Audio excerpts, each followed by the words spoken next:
Nou wil ek vir jou vra, mag ons as gewone mense daar buitekant, mag ons 'n volk wees? Ja, wel ek wil dit verder vat en nie net sê mag nie, maar vanuit die skrif ons moet dit wees nie. Met ander woorde die liberales en veral die marxiste, die neomarxiste wat nou maar in sy woke vorm met ons te doen het die laaste tyd, het eintlik ons op allerlei maniere probeer ondergrawe. Basies is hulle ding maar baie eenvoudig dat as jy enigstens Afrikaans sê, volk sê, gemeenskap sê, dat hulle sê, man, jy's eintlik besig met iets wat liefdeloos is, wat nie reg is nie, wat ander mense benadeel. Ja. Jy ken nie dinkie self. Correct. Die skrif leer net mooi die teenoorgestelde. Dit begin by die Here wat Adam en Eva skep en hulle die kultuuropdrag gee. Almal ken dit baie goed. Wees vrugbaar en vermeerder. En daarin lê die saadkiem ook van die ontstaan van volkere. Ons weet ook uit die skrif dat na die sondeval het die meeste volkere weg van die Here afgedraai. En die Here het dan ingryp gemaak of weer 'n terugkeer vir homself bewerk met die verbond wat hy met Abraham gestig het, waaruit natuurlik ook die belofte van die Here Jesus se koms gekom het. Daardeur roep die Here ook weer volkere na hom toe terug. En dis 'n belangrike punt wat ons maak, dat die Here wil nie net individueel een sien nie. Dit is maar soos 'n huwelik. 'n Huwelik is 'n ding op homself. Daar is 'n man by betrokke en daar's 'n vrou by betrokke en as jy nog kinders byvoeg, dan is 'n gesin daarby betrokke. Met almal eie individuele name. Maar 'n huwelik is meer as die man. En 'n huwelik is meer as die vrou. Daar's 'n iets wat bykom, nee. En presies op daai lyn families en groepe en volkere is ek gaan nou baie lomp en eintlik baie onakademies sê, maar 'n volk is 'n ding. Dis nie maar net iets wat ek in my kop uitgedink het en gesê het ek wil dit wees nie. Dis nie soos ek kies om by die duiweklap aan te sluit of posseelversamelaar of so. Dis nie so nie. Soos amper 'n volk se organisme. Daar's 'n skepingsding, ja. Daar's 'n organisme, as lewe in hom. Daar's lewe in hom, nee.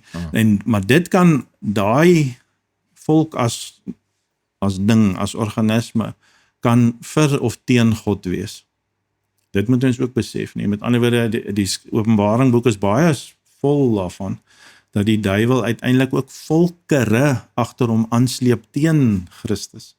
En ons, eintlik klein volkie, staan nou te midde van hierdie geweldige stryd tussen die lig en die duisternis, tussen Christus en die anti-Christus wat aan die opkom is nie.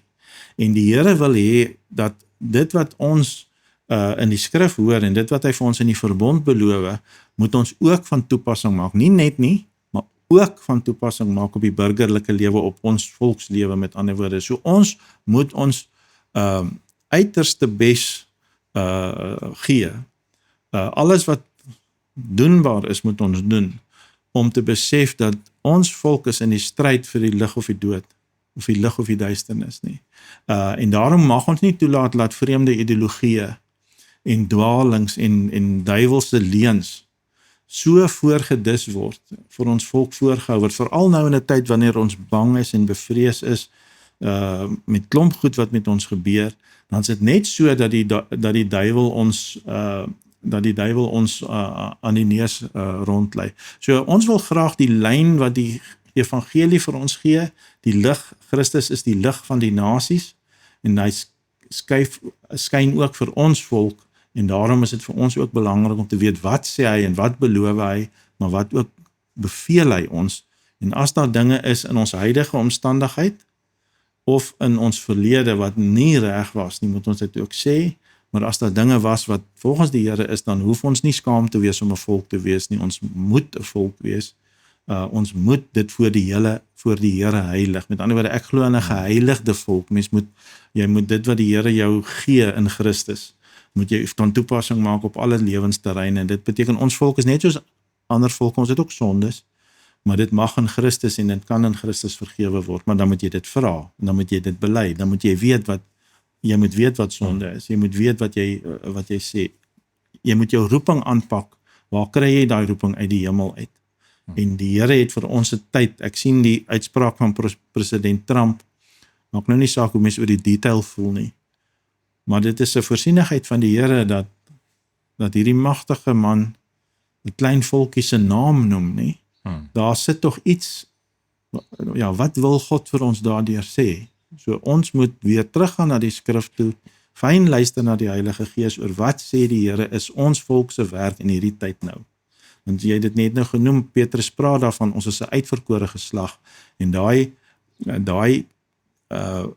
woorde beteken ons is uitgekies om in hierdie tyd te leef in Afrika. Dis wat die Here nou, hy wil dit so hê. En nou is die vraag, as hy dit so tyd en plek bepaal, wat moet ons na vore bring? Wat moet ons lewe na ons lewensopbrengs wees as 'n volk?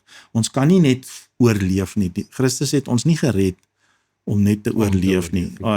Hy het ons gered om te lewe.